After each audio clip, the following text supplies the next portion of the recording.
है ना, पूर्ण संख्या भी है, तो बहुत सारी चीजें हैं दो के बारे में। लेकिन आज सिर्फ दो के बारे में ये जानेंगे कि दो से कैसे पता चलेगा कि कोई भी अंक, कोई भी संख्या दो से विभाजित होगा या फिर नहीं।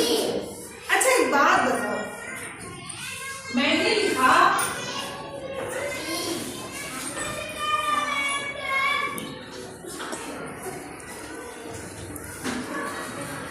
ये इतनी बड़ी संख्या किसी ने दे दिया है ना, किसी ने आपको इतनी बड़ी संख्या दे दिया, इकाई दहाई करके अपना पता लगाना, ये दे दिया उन्होंने और आपको बोला देखो ये इकाई हो गया, दहाई, सैकड़ा, हजार, 10,000, लाख, है ना, 10 लाख। इसके बाद ये क्या हो गया, क्या पढ़ेंगे, 3 करोड़,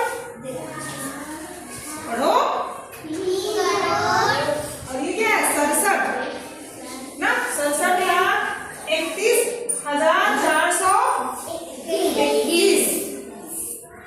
तो अब ये बताओ, इसमें अगर कोई कह दे कि ये बताओ ये दो से विभाजित होगा या फिर नहीं, रेशम ये बताओ कि ये दो से विभाजित होगा कि नहीं होगा।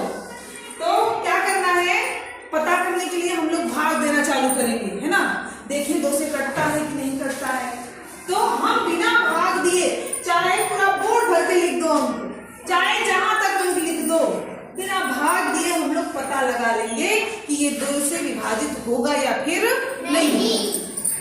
ठीक है, तो चलो बताएं, ध्यान देना।